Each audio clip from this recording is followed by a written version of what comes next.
వైసీపీకి big shock తగిలింది. BC సామాజిక వర్గానికి చెందిన వైసీపీ సీనియర్ నాయకుడు కురుపా దోనస్వామితో పాటు ఎంపీటీసీ నాగభూషణ్ మరో ముగ్గురు వైసీపీకి రాజీనామా చేసి టీడీపీలో చేరారు. భారీ బైక్ ర్యాలీతో వచ్చి ఎమ్మెల్యే అమిలినేని సురేంద్రబాబు చేతుల మీదుగా పసుపు కండువా కప్పుకున్నారు. ఇక వైసీపీలో గౌరవం లేకపోవడం, టీడీపీ అభివృద్ధి కార్యక్రమాలపై నమ్మకంతో పార్టీలో చేరామని దోనస్వామి తెలిపారు. ఇక పార్టీలో చేరిన నాయకులకు సమాన ప్రాధాన్యత ఇస్తూ పార్టీ బలోపేతానికి కృషి చేస్తామని ఎమ్మెల్యే సురేంద్రబాబు చెప్పారు.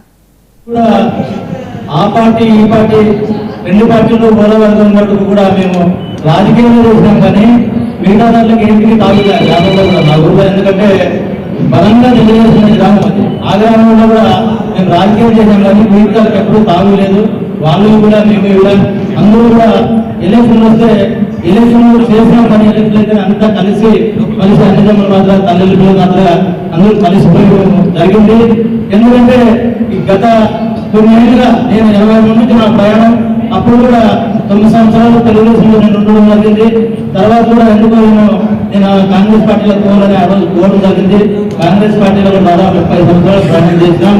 ఈ రోజు మన కళ్యాణం నియోజకవర్గం జిల్లాలోనే అత్యధికంగా వెనుకబడిన తాలూకా మన తాలూకాలో అభివృద్ధి చేసే నాయకులు వస్తారా అని ఎన్నో ఏళ్ళుగా